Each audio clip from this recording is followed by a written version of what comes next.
बिस्मिल्लाहिर्रहमानिर्रहीम। अस्सलामु अलैकुम जी यानो खुशआमदीद दोस्तों, मैं हूँ आपका अपना भाई जैद हसन और आप देख रहे हैं मेरा यूट्यूब चैनल जैद चौंडियो व्लॉग। दोस्तों, कोई दोस्त अहबाब ये मैसेज करके पूछ रहे थे कि हमारे तितर जो हैं वो खुराक बिल्कुल नहीं खा रहे, ना ही कोई सर्दी की खुराक खा रहे हैं या कोई और हम जो महमूल के मुताबिक खुराक देते हैं बिल्कुल नहीं खा रहे। तो आप इस चीज़ के बारे में कोई वीडियो बनाएं, हमें मालूमात दें ताकि हमारा परिंदा जो है सर्दियों की खुराक जो भी है या ताकत की खुराक है, जो इस तरह की खुराकें होती है वो खाए। तो दोस्तों, वीडियो शुरू करने से पहले आप तमाम दोस्तों भाइयों से रिक्वेस्ट है कि जो भाई नए आए हैं हमारे चैनल पे, फर्स्ट ऑफ ऑल हमारे चैनल को सब्सक्राइब करके साथ ही घंटी को प्रेस कर दें ताकि इस तरह की जो भी मालूमाती वीडियो है आप सब दोस्त तक पहुंचती रहे। दोस्तों, असल में पता है क्या है, हम लोग जो भी हमें जैसी भी चीज़ें बताता है हम अपने परिंदे को देना शुरू कर देते हैं। हम ये नहीं चेक करते कि उसका मैदा ठीक है, क्या वो ये चीज़ें खा रहा है। मैदा चेक करने के लिए हमने 2-3 बेसिक चीज़ें हैं वो देनी है जिससे हमें पता चल जाएगा उसका मैदा ठीक है या नहीं।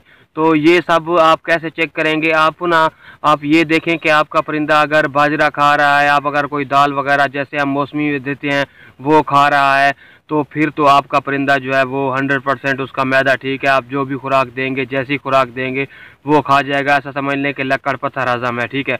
अगर आपका परिंदा वो भी चीज़ें नहीं खा रहा है क्योंकि, तो फिर ज़ाहिर सी बात है कि वो आपका परिंदा है उसका मैदा जो है वो ठीक नहीं है, ठीक है। तो आपने क्या करना है, आप कोई ऐसी खुराक दें जिसकी ना उसको खुशबू, ज़ाहिर सी बात है कि उसको अच्छी नहीं लग रही, इस वजह से वो आपकी जो खुराकें हैं वो नहीं खा रहा।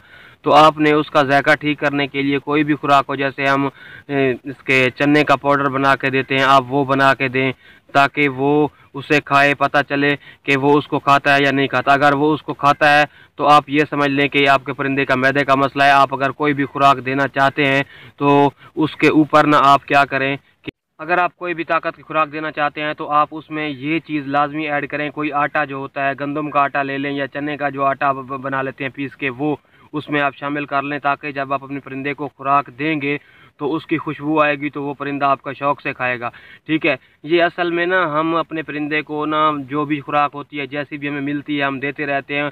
हमें ये पता नहीं चलता, या जो नए शौकीन होते हैं उनको ये पता नहीं चलता कि उनके मैदे का क्या मसला है, क्या उसका परिंदे के मैदे का मसला है या कोई और मसला है। हमने बस ये चीज़ें नहीं देखनी होती, हमने बस सिर्फ खुराक देने लग जाते हैं, ठीक है।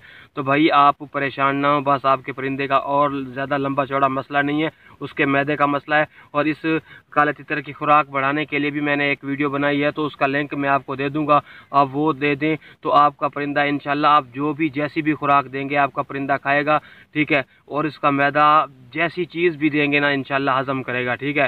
तो वो आप वीडियो देख लें और इसमें डरने वाली कोई बात नहीं है। तो दोस्तों, हम इस तरह की वीडियो आपके लिए लेके आते हैं, तो आपका भी हक बनता है कि आप भी हमारी थोड़ी बहुत सपोर्ट करें और हमारे चैनल को जिन भाइयों ने अभी तक सब्सक्राइब नहीं किया सब्सक्राइब कर दें और अपनी दुआओं में याद रखिएगा। वास्सलाम।